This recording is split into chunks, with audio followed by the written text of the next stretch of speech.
These are not three separate devices. This is one device. And we are calling it iPhone. Today, Apple is going to reinvent the phone. Steve jobs, जिन्हें ज़्यादातर लोग Apple company के CEO की हैसियत से जानते हैं, इनकी मदद से एप्पल ने कुछ बड़ी ग्राउंड ब्रेकिंग प्रोडक्ट्स रिलीज़ की, जिनमें Apple II, iPod, iPhone, iPad, iTunes, इसके साथ साथ बहुत सी प्रोडक्ट्स शामिल हैं। You've just seen some pictures of Macintosh. Is iMac? iPod, iMac, iBook, iPod.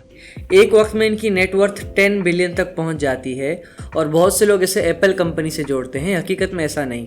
अमूमन जब भी स्टीव जॉब्स का नाम लिया जाता है तो एप्पल से जुड़ी इनकी ज़िंदगी की कहानी बयान की जाती है, जैसे कि कैसे उसने 1975 में वॉज़नियाक के साथ मिलकर एप्पल I बनाया, फिर एप्पल II, इसके बाद फिर कैसे 1985 में उसे कंपनी से निकाला जाता है।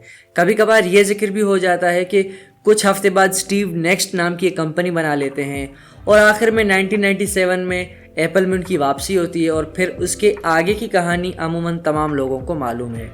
मगर स्टीव की इस कहानी में 12 साल का एक बहुत बड़ा गैप है। इस वीडियो के जरिए आप जानेंगे कि कैसे स्टीव जॉब्स ने ना सिर्फ पर्सनल कंप्यूटिंग इंडस्ट्री बल्कि 6 इंडस्ट्रीज को रेवोल्यूशनाइज किया, जिससे इनकी नेटवर्थ 10 बिलियन से भी ज़्यादा बढ़ गई।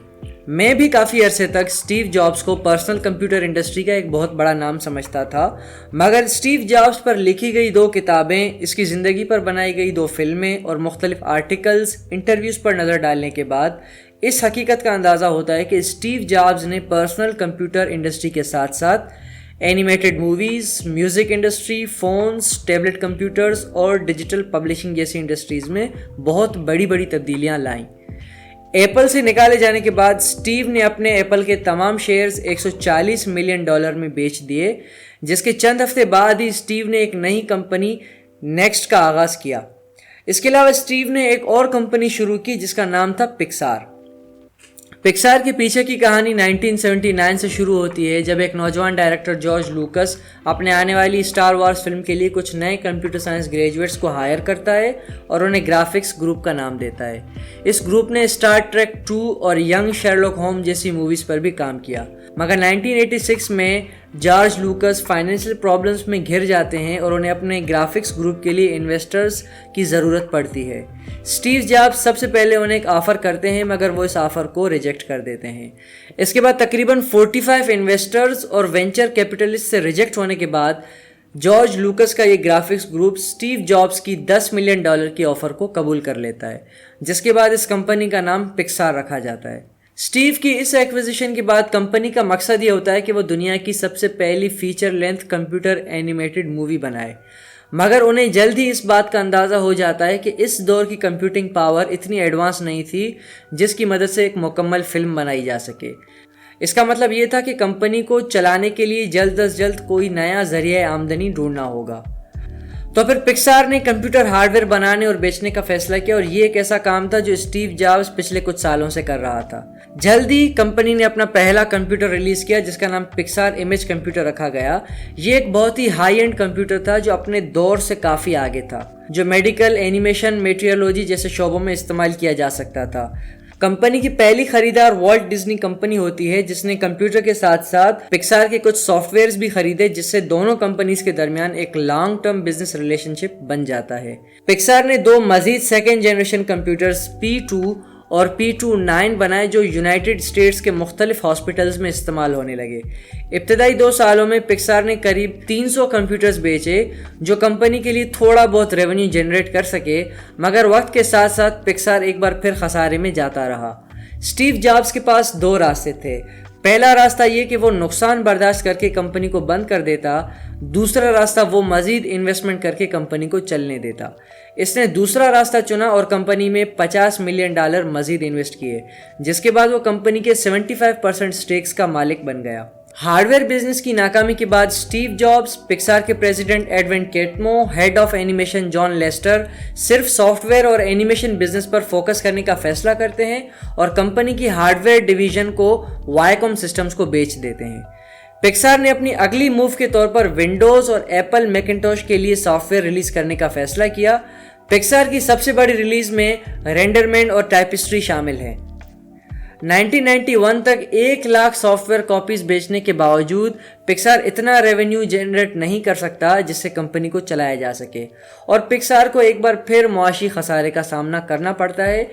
यहाँ तक कि कंपनी अपने आधे मुलाजमीन को फारिग कर देती है, जिसके बाद कंपनी में सिर्फ 42 एम्प्लॉइज रह जाते हैं और इनमें सॉफ्टवेयर प्रोग्रामर्स की तादाद 30 से भी कम हो जाती है। पिछले कुछ सालों में डिज्नी और पिक्सार के ताल्लुकात अच्छे रहे थे, जिसका फ़ायदा उठाते हुए जॉन लेस्टर डिज्नी को एक 3D टेलीविज़न मूवी की फंडिंग का आइडिया पिच करते हैं, जिसे डिज्नी रिजेक्ट कर देता है और कुछ वक्त बाद डिज्नी खुद एक बहुत बड़ी ऑफर के साथ वापस आता है। डिज्नी एक computer generated Hollywood feature 3D film बनाना चाहती थी और इसे डिज्नी खुद डिस्ट्रीब्यूट करना चाहती थी, जिसके लिए डिज्नी ने कुछ शर्तें रखी। पहली शर्त यह कि डिज्नी प्रोडक्शन और मार्केटिंग एक्सपेंसेस के बदले मूवी कैरेक्टर्स के राइट्स अपने पास महफूज रखेगा। दूसरी शर्त यह कि स्क्रीन प्ले और विजुअल्स बनाने की मद में बॉक्स ऑफिस कलेक्शन का 12% पिक्सार को मिलेगा।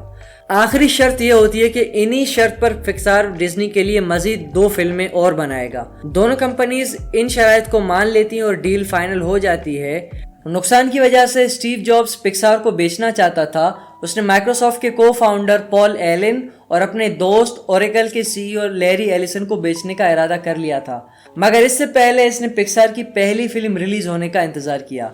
पिक्सार ने जिस पहली फिल्म पर काम शुरू किया था उसका नाम टॉय स्टोरी था। 1995 की इब्तिदा में टॉय स्टोरी की एक रफ कॉपी स्टीव जॉब्स और टेस्ट ऑडियंस को पेश की गई। स्टीव जॉब्स ने टॉय स्टोरी की रिलीज के 1 हफ्ते बाद पिक्सार की आईपीओ फाइल करने का फैसला किया। इसके मुताबिक पिक्सार की आईपीओ टॉय स्टोरी पर डिपेंडेंट थी, मगर जैसा कि हम सब जानते हैं टॉय स्टोरी एक बहुत बड़ी ब्लॉकबस्टर हिट साबित होती है और इसी वजह से पिक्सार की आईपीओ 1995 की सबसे बड़ी फाइलिंग साबित होती है।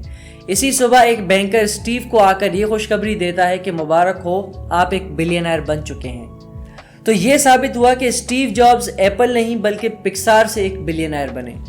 टॉय स्टोरी ने बॉक्स ऑफिस पर $337 मिलियन का बिजनेस किया, जिसके बाद ना सिर्फ पिक्सार खुद को चलाने के काबिल हुआ बल्कि कंपनी ने कैलिफोर्निया में एक अलग मुकम्मल डिजाइन स्टूडियो कैंपस भी तामीर किया। एप्पल में काम करते वक्त स्टीव जॉब्स का रवैया बहुत सख्त और जारहाना हुआ करता था, मगर स्टीव के दोस्तों और कुलीग्स के मुताबिक पिक्सार ने स्टीव के मिजाज को बहुत तब्दील कर लिया था।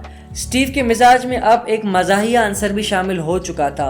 1997 में एप्पल ने पिक्सार की कामयाबी की वजह से स्टीव की दूसरी कंपनी नेक्स्ट के ऑपरेटिंग सिस्टम में काफ़ी दिलचस्पी दिखाई और आखिर में नेक्स्ट को $429 मिलियन में ख़रीद लिया, जिसके बाद स्टीव जॉब्स को एप्पल का सीईओ अपॉइंट किया गया और एप्पल के शेयर में भी स्टीव जॉब्स को हिस्सा दिया गया। अगले 9 साल तक स्टीव जॉब्स एप्पल और पिक्सार के सीईओ रहे और इस दौरान एप्पल ने आईमैक, आईपॉड जैसी मशहूर प्रोडक्ट्स रिलीज की और पिक्सार ने 6 सुपरहिट मूवीज प्रोड्यूस की, जिनमें A Bug's Life, Toy Story 2, Monsters Inc, Finding Nemo, Incredibles और कार्स शामिल हैं। बाजार पिक्सार और डिज्नी के दरमियान सब कुछ ठीक चल रहा था, मगर दोनों कंपनीज के दरमियान कॉन्ट्रैक्ट की टर्म्स पर बहुत सालों से बहस चलती रही। 1997 में दोनों कंपनीज ने अपनी डील्स को रीनेगोशिएट तो किया था, मगर वो अब भी इस डील पर मुतमईन नहीं थे।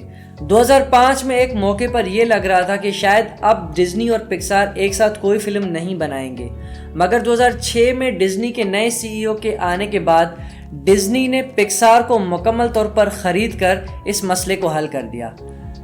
$7.4 बिलियन में दोनों कंपनीज ने डील फाइनल की और पिक्सार अब डिज्नी की सब्सिडियरी कंपनी बन चुकी थी। इस एक्विजिशन के बाद स्टीव जॉब्स डिज्नी के सबसे बड़े शेयर होल्डर बन गए। अब वो डिज्नी कंपनी के 7% स्टेक्स के मालिक थे, जो 2006 में 3.9 बिलियन थे और 2011 तक 6 बिलियन तक पहुंच गए।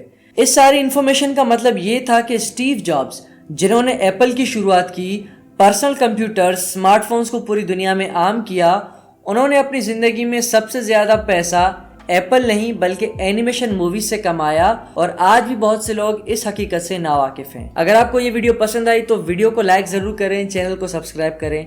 बहुत बहुत शुक्रिया।